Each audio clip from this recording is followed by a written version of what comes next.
وبشي شعبان أين كل احترناه ورمضان كهالرئيسة بشا شعبان وحيابها آتك وهبوا حكم ذا إلا وقف إذا استشهدوا النبي محمد وقف إذا سنشري عليه الصلاة والسلام وأي عيدا إنه قد ينابين لنا الرسول كانيا وحو النبي حسي عليه الصلاة والسلام أسامة بن زيد أصحابي قال إذا هذا سؤال ويديه وحروحا كأركيا بشان شعبان أديكو آد وقد دار يصومك إن تصومته محاجرة سببها مرقى رسولك وحولي صلى الله عليه وسلم بشان إلهي وحو كوريا على عملك أضومها مرقى أنونا وحان جعلها عمل كيغا إن إلهي الله كوريا لو لهرقيا أنيقو صوما سيداس النبي كجوابه عليه الصلاة والسلام مرقى علماء وحي الله صدح جاربا لكوريا ليا عملك مروحة ويا مالين والبا سيدو النبي الشيخ عليه الصلاة والسلام حديث كي صحيح مسلم يا بخاري بقصقنا وحولي يتعاقبون فيكم ملائكة بالليل وملائكة بالنهار وحي سكين بدل يا هبين كي مالنتي ملائكة وعملك كقرية أضامها أو ربحنتي كقاضية انت إنه اسكا مشغول سنة إنه وروريقة إنه بوقة إنه هضلة إنه دول بوصعنا جنود إلهي عال دنبالا إنه سوروري وشقادو دتها إنه وحنا دياريا marka casarkiiyo subaxii bay isbedelaan qolo waliba warbixintooda ilaahay bay u geynayaan warbixinta ayaa laga qaaday adoonka wixii uu shar sameeyay wixii uu khayr sameeyay wuxuu ku hawlan yahay adiguna isma ogin inaguna isma ogin baxar kale in ku jirnaa warbixinta labaad waxa la gudbiyaa usbuuc walba ama toddobaadkii walba hal mar nabiga kaleey salaatu wasalaam xadiis kale saxiixa wuxuu ku xusay Abi Hurayra warinayo maalin wal oo khamiisaba adoomaha amalkooda waa la rafciyaa ilaahay baa loo geeyaa falaa yuqbalu amalu qaati'i rahim marka lama aqbale waa la soo celiyaa qofka qaraabada gooya amalkiisa riwaaya kalena wuxuu tilmaamayaa ma xadiis kale maalin wal oo khamiis iyo maalin walba isniinaba malaa'iktu warbixinta ilaahay bay u geeyaan amalka adoomaha amalkii adoomaha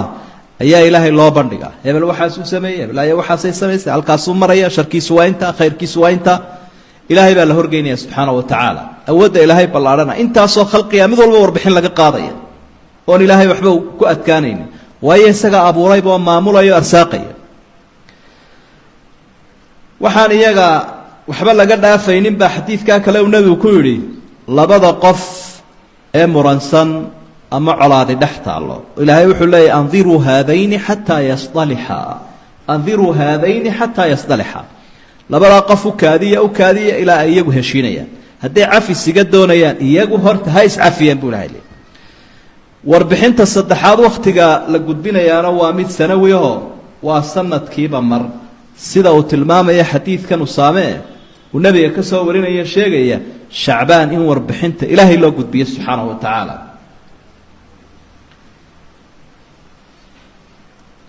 فائدooyinka ku jira soomka la soomayo shacbaan waxa kamida bay leeyihiin culimadu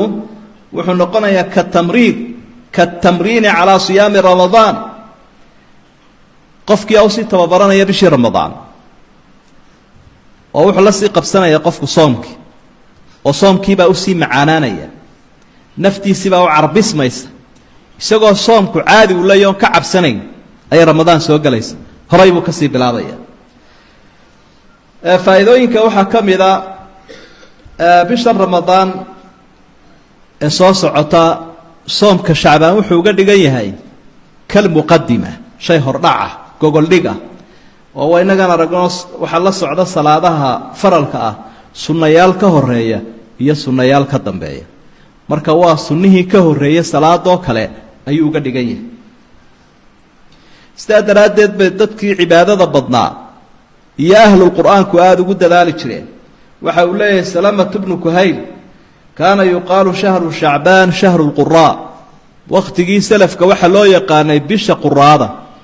تدك قرآن كأخرية بيش وذا لا يقان يوم قرآن كي يسوي إلا وين ما وقت وين أي رمضان وديار سنة يان شعبان بيادس أخري شرين هذينك وهاي كل عبادة يسنشرين camru bnu qays almalaa'i isaguna waxau ahaa idaa dakhala shacbaanu aglaqa xaanuutahu watafaraqa liqiraa'ati اlqur'aan imaamkaasina mar hadday shacbaan soo gasho dhaqankiisu wuxuu ahaa dukaankiisu xidhan jiro qur'aanka ayuu u bixi jiray dhaqankii nabiga calayhi salaatu wasalaam bisha shacbaan markay soo gasho haddaynu noqonno axaadiid dhowra bay soo warinaysaa saxiixa caaisha markaa waxay leedahay lam yakun inabiyu sala allahu calayhi wasalama yasuumu shahran akara min shacbaan bil uu soomi jiray soom sunno ah oo badan ka shacbaan baa u badnaa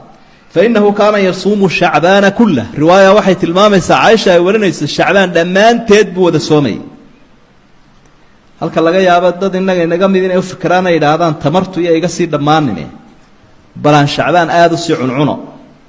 isagu wuxuu usii tababaranayaa nebigu calayhi salaatu wasalaam uusii diyaargaroobayaa soomka bisha ramadaan marka riwaayadaas waxay tilmaamaysaa shacbaan dhammaanteed inuu wada soomay riwaayaadka qaar badanoo caaisha ay warinaysaana waxay xusayaan inuu shacbaan soomi jiray inta badan rasuulku sala allahu calayhi wasalam mar kale waxa ay leedahay kaana yasuumu xataa naquula qad saama wayufdiru xataa naquula qad afdara walam arahu saa'ima min shahrin qatu akara min siyaamihi min shacbaan kaana yasuumu shacbaana kulah kaana yasuumu shacbaana ilaa qaliila ama dhammaantiibuu wada soomayay shacbaan ama qaybta badan waxaa jira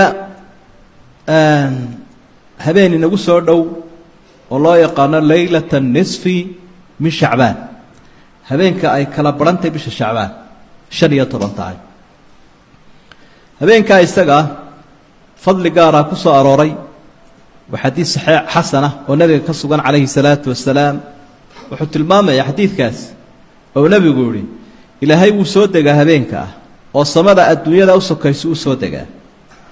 fayakfiru lijamiici اlkhalqi ila almushrika wاlmushaaxin khalqigoo dhan wuu dembi dhaafayaa mid gaala iyo mid